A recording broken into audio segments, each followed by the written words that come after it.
इस टॉपिक में आप लोगों को कक्षा 10 के बोर्ड परीक्षा में पूछे जाने वाले कुछ प्रमुख रस, छंद और अलंकार के बारे में वर्णन किया जा रहा है। वीडियो को लास्ट तक जरूर देखें। सबसे पहला पॉइंट है रस। रस किसे कहा जाता है? तो आप लोग जानते हैं रस कई प्रकार का होता है।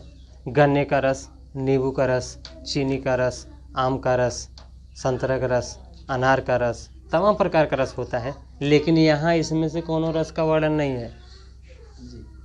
यहाँ पर एक अलग रस है जिसको हम केवल आनंद की अनुभूति प्राप्त करते हैं। कैसे? माता को अपने बच्चे को देखकर और किसान को अपने लहलहाते खेत को देखकर जिस आनंद की अनुभूति होती है उसी को क्या कहते हैं? कुछ बात समझ में आई? बैठा लीजिएगा दिमाग में बढ़िया से, नहीं तो सब गायब हो जाएगा, कुछ पकड़ में नहीं आएगा। रस वो वाला रस नहीं है, ये कुछ और प्रकार का रस है। इस रस का आनंद हम केवल पढ़ करके ही ले सकते हैं। माता को अपने बच्चे को देखकर तथा किसान को अपने लहलहाते खेत को देखकर जिस आनंद की अनुभूति होती है उसी को क्या कहते हैं? रस कहते हैं। अब रस में आपके कोर्स में केवल 2 रस है, हास्य रस और करुण रस। हास्य रस और करुण रस। तो सबसे पहले हम हास्य रस के विषय में जानते हैं। हास्य माने क्या होता है? हंसी। हास्य माने क्या होता है? हंसी। हास्य रस का स्थायी भाव हंसी होता है। भाव, विभाव, अनुभाव एवं संचारी भाव के साथ साथ जहाँ पर हंसी नामक स्थायी भाव जागृत होता है या उत्पन्न होता है वहीं क्या होता है? हास्य रस होता है। हास्य रस का उदाहरण आप अपने हिसाब से ले सकते हैं, कोई दिक्कत नहीं है। हमारे स्क्रीन पर भी उदाहरण दिया हुआ है, यदि आपको उचित लगे तो यही ले लीजिएगा, नहीं तो आप अपने हिसाब से हास्य रस का उदाहरण ले लीजिए।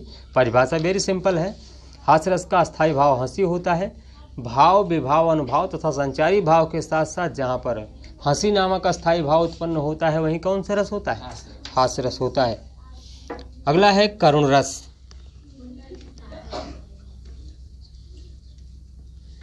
करुण माने होता है शोक, रोना, आंसू बहाना, वही तो है करुण। करुण रस का स्थायी भाव शोक होता है। भाव, विभाव, अनुभाव एवं संचारी भाव के साथ साथ जहाँ शोक नामक स्थायी भाव उत्पन्न होता है वहीं करुण रस होता है। उदाहरण है इसका, देर हुई आया नहीं अब तक हनुमत वीर, हाय विधाता किस तरह धरे हृदय को धीर। यह प्रसंग वहाँ का है जब लक्ष्मण को शक्तिबाण लगा हुआ था और हनुमान जड़ी बूटी लेने के लिए पर्वत पे गए हुए थे और लेट हो रहा था, तो राम विलाप कर रहे थे। उसी समय ये शब्द दिया गया था, देर हुई आया नहीं अब तक हनुमत वीर, हाय विधाता किस तरह धरे हृदय को धीर। इसके बाद फिर आपका आता है आपके कोर्स में सोरठा और रोला, 2 छंद जुड़े हुए हैं जिसको जानना बहुत ज़रूरी होता है क्योंकि इसमें मात्राओं का वर्णन करना होता है। जिस बच्चे को मात्राओं का वर्णन करना नहीं आता है वो इस वीडियो को बहुत ही ध्यान से देखें जिससे आपको मात्राओं का बोध हो जाए। सोरठा अब तो बेटा आपके कोर्स में नहीं है, पहले आपके कोर्स में दोहा, सोरठा, कुंडलिया, चौपाई सब कुछ रहता था, तो उसी से मिलता जुलता है ये सोरठा। यह दोहे का उल्टा होता है। दोहा यानी इसकी अपेक्षा सीधा होता होगा, तभी ये कहा जा रहा है कि सोरठा जो होता है ये दोहे का उल्टा होता है। इसमें 4 चरण होते हैं। पहले और तीसरे चरण में 11-11 मात्राएं तथा दूसरे और चौथे चरण में 13-13 मात्राएं होती हैं। सोरठा कहलाता है। उदाहरण के लिए आपके सामने स्क्रीन पर दिखाई दे रहा होगा, जो सुमिरत सिद्धि होय गण नायक करिवर बदन, करहु अनुग्रह सोय बुद्धि रास शुभ गुण सदन। अब इसमें आपको ऐसे ऐसे पॉइंट पर मात्रा लगाना है जहाँ जो शब्द हम बता रहे हैं उसको बहुत ध्यान से सुनिए। इसमें हार्श और दीर्घ शब्द की ज़रूरत होती है। हार्श मीन्स होता है जैसे छोटा आ, छोटी ई, छोटा ऊ, यानी छोटे शब्द का उच्चारण जहाँ होता है वहाँ सिंगल पाई का मात्रा लगता है, और जहाँ दीर्घ पद जैसे बड़ा आ, बड़ी ई, बड़ा ऊ आए वहाँ पे डबल मात्रा का प्रयोग करते हैं। जो सुमिरत सिद्धि होए, अब देखिए इधर सब पे सिंगल मात्रा लगी हुई है। जो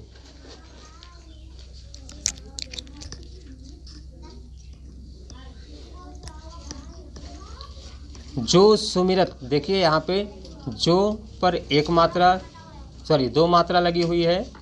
सुमिरत ये सब छोटे वर्ड हैं, इन सब पर देखिए सिंगल मात्रा लगी हुई है। सिद्धि ये भी सब छोटी ई से आ रहे हैं, इस पर भी सिंगल। होई ई में छोटी ई है इसलिए 1 मात्रा लगेगी, बाकी हो पर 2 मात्रा लगा हुआ है। कुल मिलाकर के 2 3 4 5 6 7 8 9 10 11 मात्रा पूरा हुआ। इसी प्रकार से आगे आएंगे दूसरी लाइन में, गण नायक करिवर बदन। अब यहाँ पर भी देखिए गण पर 1 नायक पर 2, फिर या पर 1 का पर 1। यहाँ पर करिवर लिखा है, सब पे छोटा अक्षर है तो इसलिए 1 मात्रा लगाइए। बदन में भी सिंगल लगेंगे। कुल मिलाकर के इसमें 13 मात्रा लगी हुई है। इसी प्रकार से इसमें मात्रा का बोध कराते हैं और आप लोग ध्यान से देख लीजिए किस प्रकार से मात्रा किस वर्ड पर लगा हुआ है। यदि आपको ये चीज़ समझ में नहीं आता तो आप कमेंट बॉक्स में ज़रूर बताएं, हम इसको फिर से समझाने का प्रयास करेंगे। अगला टॉपिक है रोला। रोला यह एक सममात्रिक छंद होता है। इसमें 4 चरण होते हैं, प्रत्येक चरण में 24 मात्राएं होती हैं। 11 और 13 मात्राओं पर यति होती है। इसे ही क्या कहा जाता है? रोला कहते।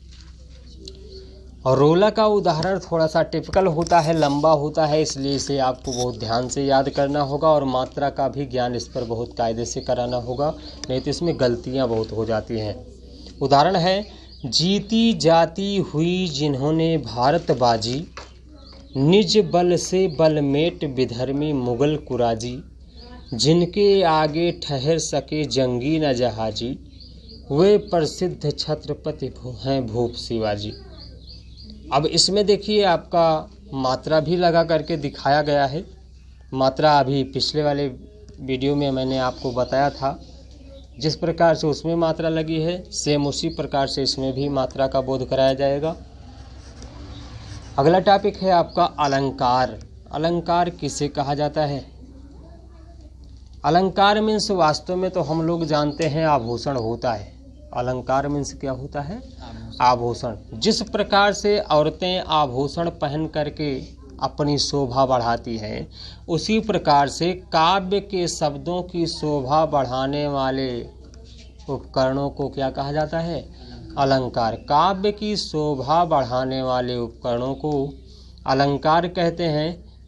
इसके निम्न भेद होते हैं। हमारे कोर्स में केवल 3 अलंकार जुड़े हुए हैं, जिसमें उपमा, रूपक और उत्प्रेक्षा अलंकार है। हम लोग क्रमबद्ध तरीके से एक अलंकार का परिभाषा उदाहरण सहित देखते हैं और उसे समझने का प्रयास करते हैं। चलिए, पहला है उपमा अलंकार। उपमा अलंकार जो 2 भिन्न पदार्थों अथवा व्यक्तियों में समान गुण की स्थापना की जाती है। जब 2 भिन्न पदार्थों अथवा व्यक्तियों में समान गुण की स्थापना की जाती है तो वहाँ पर कैसा अलंकार होता है? उपमा अलंकार होता है। उदाहरण के लिए है, पीपर पात सरिस मन डोला। अब यहाँ देखिए, पीपल के पत्ते का उदाहरण एक नीरस मन से किया जा रहा है। जिस प्रकार से मन धीरे धीरे चलने का प्रयास करता है, उसी प्रकार से पीपल का पत्ता भी मंदगति से कंपित होता है। अगला है रूपक अलंकार। जहाँ उपमेय में उपमान का आरोप होता है, जहाँ उपमेय में उपमान का आरोप होता है वहाँ रूपक अलंकार होता है। जैसे उदाहरण के लिए है, चरण कमल बंधो हरिराई। अब इसमें जो है भगवान के चरणों की कल्पना एक कमल के पुष्प के समान की जा रही है, तो ये आपका रूपक अलंकार हुआ। अगला है उत्प्रेक्षा अलंकार। जहाँ उपमेय में उपमान की संभावना व्यक्त की जाए वहाँ पर उत्प्रेक्षा अलंकार होता है। उदाहरण के लिए इसमें भी आपका जो उदाहरण दिया गया है दोहा, इसको भी कंठस्थ करना होगा। सोहत ओढ़े पीठ पटु श्याम सलोने गात, मनो नीलमन शैल पर आतप पड़ो प्रभात। ये दोहा आप लोग याद कर लीजिएगा, बहुत ही अच्छा दोहा है उत्प्रेक्षा अलंकार के लिए। या आप लोगों के पास अगर और भी होंगी तो उसको भी आप दे सकते हैं। अगर हमारी वीडियो आपको अच्छी लगी हो तो हमारे वीडियो को लाइक शेयर एंड सब्सक्राइब ज़रूर करें। और इसी प्रकार से मैं आप लोगों के पास नई नई वीडियो लेकर रोज़ आता रहूँगा। नमस्कार। अगला टॉपिक है रोला। रोला यह एक सममात्रिक छंद होता है। इसमें 4 चरण होते हैं। प्रत्येक चरण में 24-24 मात्राएं होती हैं। 11 और 13 मात्राओं पर यति होती है। इसे ही क्या कहा जाता है? रोला कहते। और रोला का उदाहरण थोड़ा सा टिपिकल होता है, लंबा होता है, इसलिए इसे आपको बहुत ध्यान से याद करना होगा और मात्रा का भी ज्ञान इस पर बहुत कायदे से कराना होगा, नहीं तो इसमें गलतियां बहुत हो जाती हैं। उदाहरण है, जीती जाती हुई जिन्होंने भारत बाजी, निज बल से बलमेट विधर्मी मुगल कुराजी, जिनके आगे ठहर सके जंगी न जहाजी, वे प्रसिद्ध छत्रपति हैं भूप शिवाजी। अब इसमें देखिए आपका मात्रा भी लगा करके दिखाया गया है। मात्रा अभी पिछले वाले वीडियो में मैंने आपको बताया था, जिस प्रकार से उसमें मात्रा लगी है सेम उसी प्रकार से इसमें भी मात्रा का बोध कराया जाएगा। अगला टॉपिक है आपका अलंकार। अलंकार किसे कहा जाता है? अलंकार मीन्स वास्तव में तो हम लोग जानते हैं आभूषण होता है। अलंकार मीन्स क्या होता है? आभूषण। जिस प्रकार से औरतें आभूषण पहन करके अपनी शोभा बढ़ाती हैं, उसी प्रकार से काव्य के शब्दों की शोभा बढ़ाने वाले उपकरणों को क्या कहा जाता है? अलंकार। काव्य की शोभा बढ़ाने वाले उपकरणों को अलंकार कहते हैं। इसके निम्न भेद होते हैं।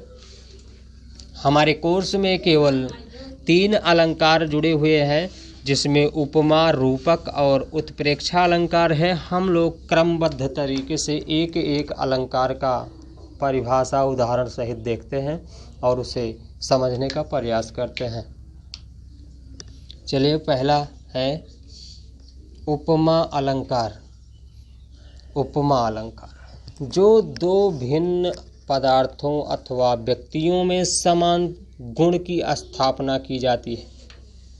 जब 2 भिन्न पदार्थों अथवा व्यक्तियों में समान गुण की स्थापना की जाती है तो वहाँ पर कैसा अलंकार होता है? उपमा अलंकार होता है। उदाहरण के लिए है, पीपर पात सरिस मन डोला।